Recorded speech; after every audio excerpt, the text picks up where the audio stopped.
You are not even family. It's enough for the wife to stay over there.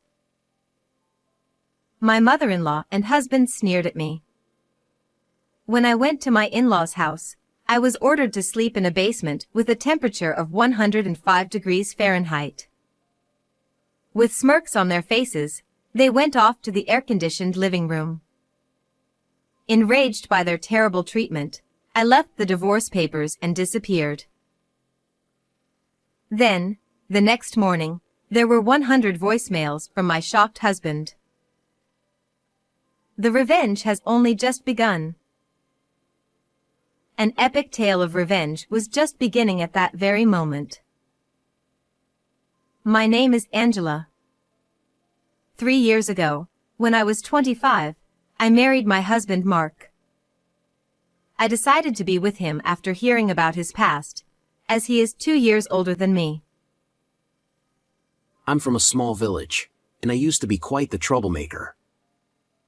But when I was a freshman in high school, my father passed away. That must have been so hard for you.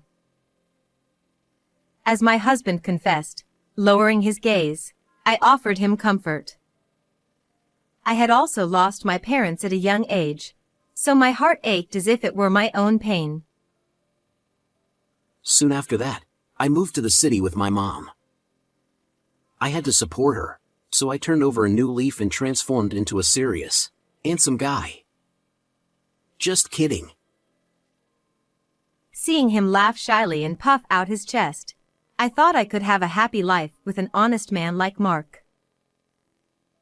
As expected, things went smoothly right after we got married. My husband was kind, and my mother-in-law warmly welcomed me, an orphan with no family ties. However, about a year and a half into the marriage, he started coming home late from work. Welcome back. It's already 1 a.m. Where have you been? Oh, just out. I'm going to take a bath. I would wait for Mark at the door late at night, turning on the entrance light to greet him. I also worked full-time, but I was worried, so I waited for him to come home no matter how late it was. But he would never tell me where he had been. Hey, Mark, your hands are all black. What have you been doing? By our second year of marriage, there were days when he would come home with his shirt covered in dirt. I found this suspicious and confronted him. Stop nagging me all the time. Don't interfere with what a man does. Just shut up. Mark yelled angrily, like a delinquent character in a drama. I was so shocked by his loud voice that I couldn't say anything in return. Moreover, my mother-in-law, Nancy, who lived 30 minutes away by car, also began to reveal her true colors. I used to rule the village in my younger days. I didn't go to school and would ride my motorcycle around.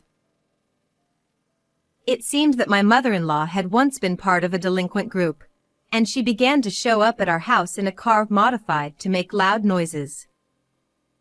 She would use the spare key my husband had given her to enter our home without permission and take food and daily necessities. Back in the day, I used to swipe goods from the supermarket without paying. Nancy, if you need something, just tell me, and I'll prepare it for you. Please stop taking things without asking. What? How dare a daughter-in-law speak so arrogantly? How cheeky. No matter how many times I warned her, Nancy refused to listen and, worse, would rage and wreck the room before leaving. I'm at my wit's end. No matter how clearly I speak, it's like talking to a wall. But I knew I couldn't let things continue like this. I realized that sooner or later, I would have to have a serious conversation. One day, my husband took some time off for summer vacation, so we decided to visit his family home. Usually, we just do day trips, but this time we'll be staying overnight. What? I wish you had told me that sooner. Hearing about the overnight stay at the last minute, I hurriedly prepared the day before our visit.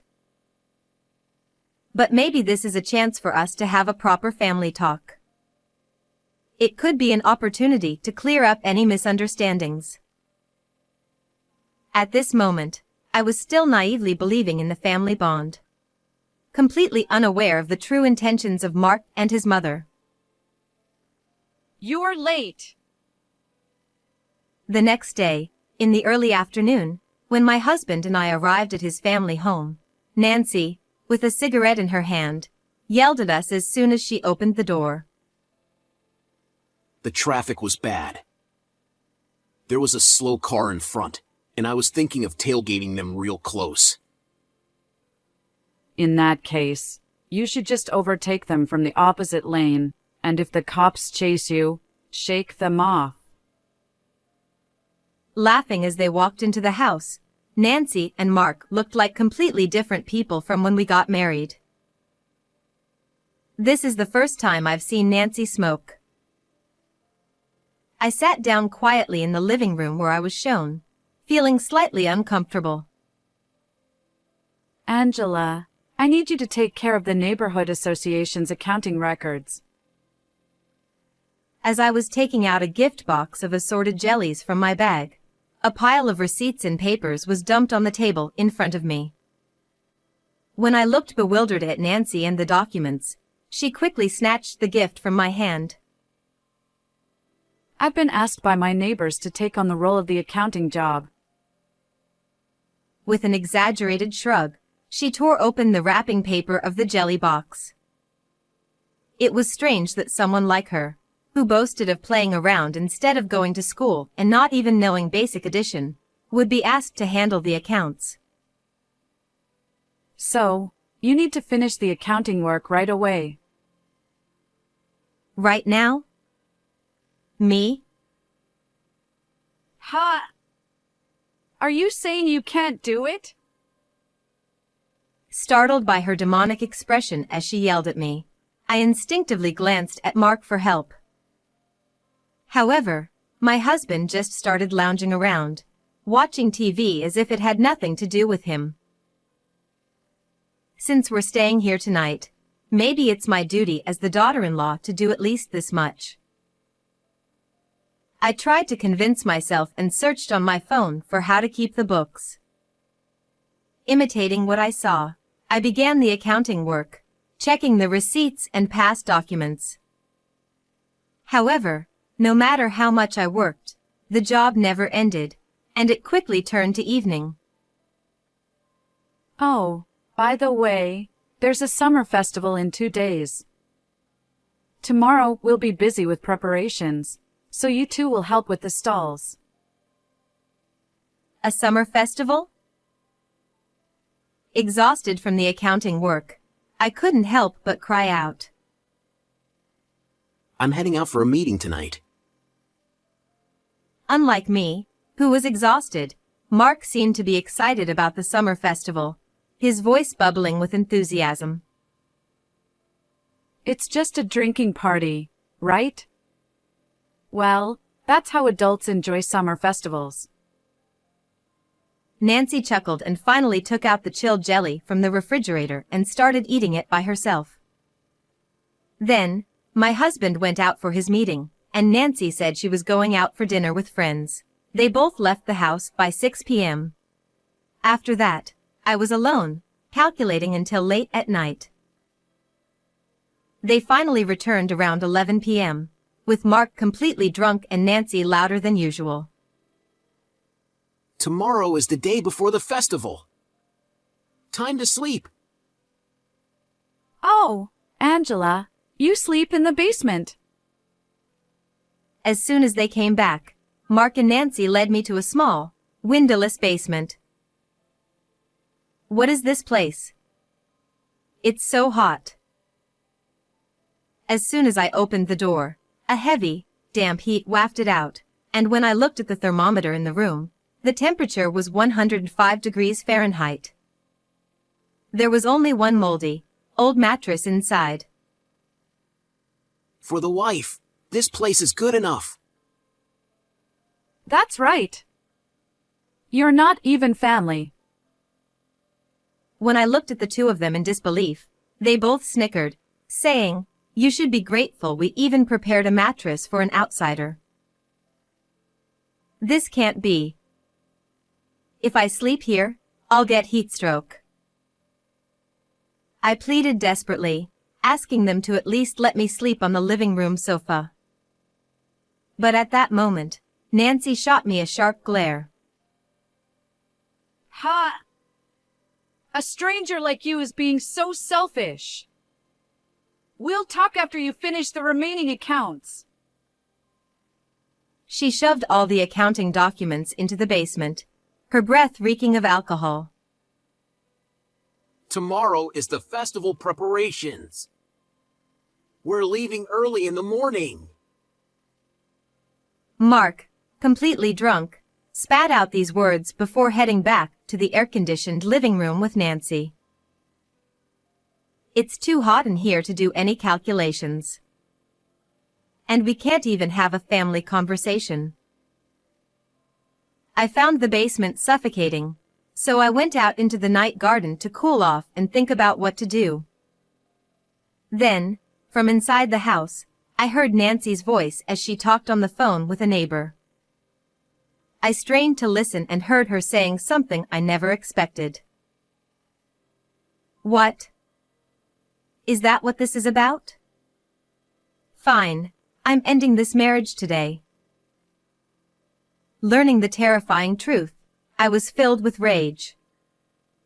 I waited until the family was asleep, then quietly researched the necessary documents and procedures for a divorce. I printed the required papers and placed them smack in the middle of the basement. Well, tomorrow will be interesting. I smirked and left the in-laws' house, deciding to stay at a nearby business hotel. I could hardly sleep that night, but the next morning, I was in a great mood. I received numerous calls from my husband, and there were 100 voicemails. When I played them back, I heard Mark's loud voice saying, What's the meaning of leaving divorce papers like that? My mother-in-law also shouted, Are you planning not to come for the summer festival preparations? You stupid wife! However, their voices gradually toned down, and by late morning, they had changed to something pitiful, almost on the verge of tears. It seems like it's just the right time. Sensing what might have happened, I decided to head to the summer festival preparation site, carrying a paper bag. When I arrived at the site, I was met with the sound of shouting. What is the meaning of this? William, the neighborhood chairman, who was almost 70, was furiously questioning my husband and mother-in-law. The two of them were pale-faced, stammering nervously. The people from the neighborhood were looking on from a distance, their faces puzzled as they watched the situation unfold. Seeing the scene develop as I had expected, I felt a triumphant cheer inside, and I called out to William. "Hello. Thank you for having me." As I appeared nonchalantly, Mark and Nancy became furious. Where have you been? Give the financial report immediately. You were so happy to say, I'll handle it, and worked on the books yesterday. The two of them came at me so aggressively that I instinctively took a step back. William stood between us, as if to protect me. He held 3 sheets of paper in his hand. I delivered those complaint documents to William's house last night. I pointed to the documents in William's hand and raised my voice, so everyone around could hear. Mark and Nancy were startled by my sudden loud voice. Mark and Nancy have been embezzling the neighborhood association's budget. When I declared this loudly, the people in the neighborhood murmured, "What?" What are you talking about? You crazy girl! Have you gone mad from the heat or something? Panicked, my husband and mother-in-law turned red and lashed out at me. But I ignored them and explained to William and the people gathered for the summer festival preparations. Actually, while I was doing the accounting the day before, the budget set by the neighborhood association and the amount spent just didn't match up. The same was true for the summer festival. No matter how many times I recalculated, the numbers didn't add up at all. I mentioned to Nancy, maybe some receipts are missing? But Nancy yelled at me, Just make the numbers match up! And insisted I enter the books as if the entire budget had been used up. The more I thought about it, the more troubling ideas came to mind. In reality, they haven't used the entire budget. So what happens to the leftover money? No way. And that night, when I couldn't bear the heat in the basement and went out to the garden, I heard the sound of drunk Nancy yelling on the phone near the vent. She seemed to be talking on speakerphone, and I could clearly hear the person on the other end of the line. A neighbor, sounding apologetic, said, "I've always handled the accounting every year, so I did it again this year." Then, the next moment, my mother-in-law replied, Leave it to me. After all, I'm quick with numbers, and I was great at studying too. And then, in a hushed tone, she continued, Since there are fewer people in the neighborhood, it seems the summer festival budget has been cut in half. Even William seemed disappointed. She added, So, make sure not to mention anything about the budget, okay? She repeated this several times. I widened my eyes in shock. Because I knew the neighborhood budget hadn't changed by a single dollar from the previous year. At that moment, I was convinced that Mark and Nancy were planning to pocket the neighborhood funds. That's why I informed William last night about your embezzlement of the neighborhood funds with a letter and documents. I looked straight at my husband and mother-in-law in front of me. Oh, no! This girl is just mistaken. She probably made a calculation error. Yeah, you. You're such an idiot.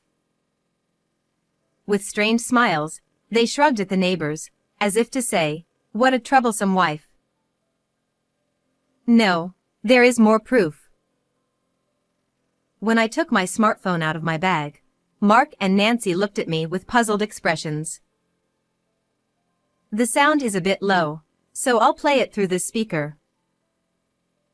I spoke to William standing next to me, borrowed a speaker nearby, and connected my phone. Then, the whole venue was filled with a loud recording of a conversation between Mark and Nancy. It turns out it's pretty easy to pocket the neighborhood funds. With this, we can pay off the debt. No problem. The night before, after she finished her call with the neighbor, Nancy started talking to Mark, and I had recorded it on my phone.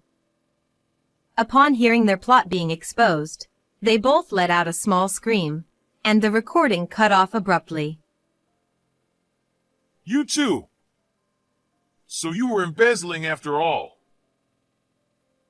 William, veins bulging on his temples, confronted my husband and mother-in-law. They realized it was impossible to continue covering up their theft. After a brief moment of silence, Nancy furrowed her brows deeply, putting on a troubled face. William, I'm so sorry. I was struggling to make ends meet, and I did something terrible. Nancy looked down meekly, like a pitiful heroine in a tragedy. We're a single-parent family, right? Mom went through so much to raise me. I'm sorry. I just wanted to make things easier for her in the wrong way. Mark, loudly apologizing as if to protect his mother, appeared to be the perfect picture of a devoted son. Even William seemed moved, his stern eyes softening with sympathy. I didn't miss the look on their faces, which said, "We've got this." Well, then, in the next recording, you must be saying something honorable. Smiling, I pressed the speaker button once more. After a burst of static noise filled the venue, my husband and mother-in-law's conversation came through again. Next, I want to buy a foreign car and drive it around. If I handle the neighborhood accounting for a few years, it should be a breeze. Just recently, I bought a brand name bag. People around here are really stupid, aren't they? Their vulgar laughter echoed throughout the festival venue, and the neighborhood people began murmuring in disapproval. Surrounded by cold stares from the crowd, Nancy and Mark turned pale. Nancy, could this brand name bag you bought with the membership fees be this one? Amidst the murmuring, I pulled an orange handbag from the paper bag I had prepared since morning and held it up high. Before coming to the venue, I had checked that they were not at home and fetched it from the house. A neighbor shouted, "Look! That's the luxury brand bag she was flaunting before!" Aw! When did you get that? Nancy screamed and ran toward me.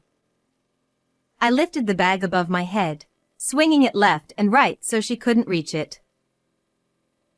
Hey! That was bought on an installment plan, before we got the neighborhood money.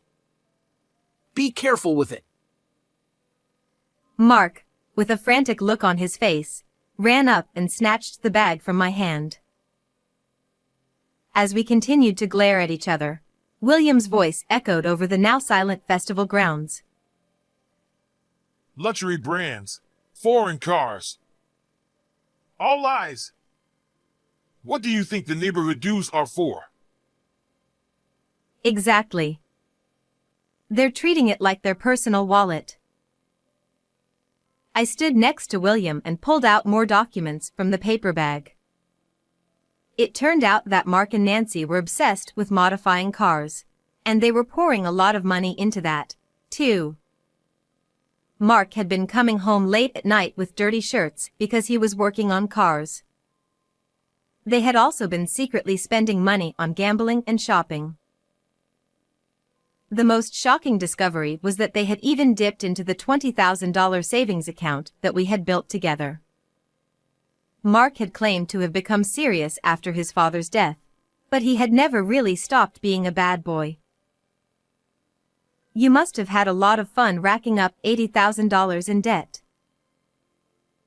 I pulled out a promissory note from the paper bag and waved it in front of them.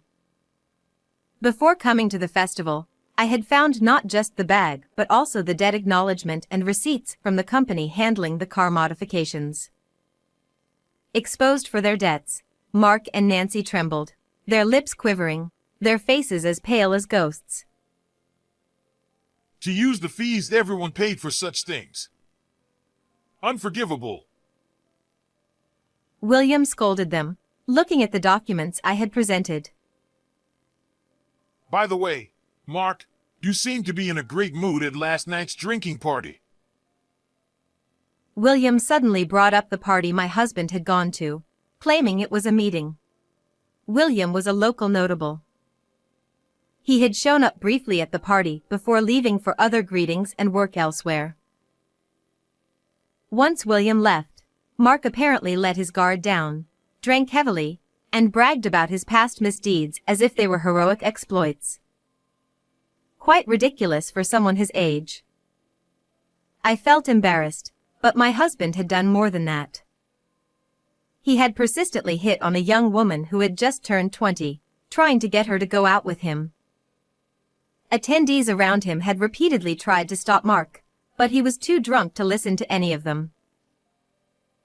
No way I would do something like that while married. Oh, but you were. You were flirting. You left early, so you didn't see anything. Mark pouted like a child, and William sighed in exasperation. You fool. The girl you were hitting on was my dear granddaughter. I heard everything straight from her. My husband's face drained of color at this unexpected turn of events. Seeing this, the neighbors around us chuckled and said, "That's why we tried to stop you." Well, even if she wasn't the chairman's granddaughter, it's still unacceptable. Looks like this marriage is definitely over. I left the divorce papers in the basement. Did you sign them properly? No. I haven't signed them yet. Come on, I was just drunk. We only took the neighborhood funds because we lost our heads for a moment. Yes, we just got carried away. Let's turn over a new leaf and start over. You're the only one I love. It's always been you. Nancy and Mark tried to get closer to me, pleading. But their words no longer meant anything to me. William, do you think I can get compensation for the matter with your granddaughter? I loudly asked the chairman, ignoring the two of them. I'll ask the lawyer we always work with, but if the man who flirted with my granddaughter is single, it might just be considered romance. William replied, scratching his chin. Hearing this, my husband quickly signed the divorce papers. As soon as Mark finished writing his name, I snatched the document and put it in my bag. Even if you're single now, you were married when you were harassing her, so it still counts. That's right. First, we'll have a proper trial for the embezzlement. William and I exchanged glances and grinned. Realizing he had been tricked, Mark glared at me and ground his teeth. If you had just kept quiet, none of this would have happened.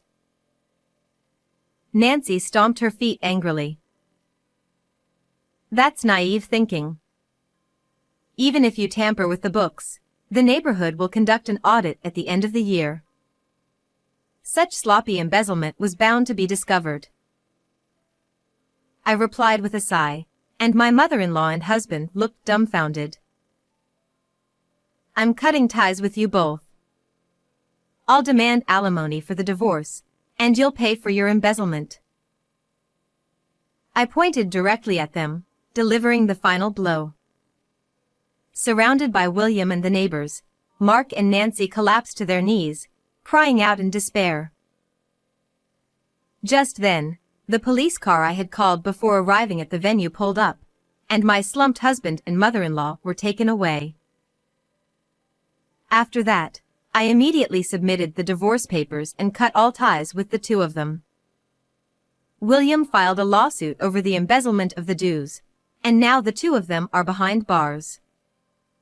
Even when they are released, they'll be shunned by the neighbors, and it will be impossible for them to continue living in their current home.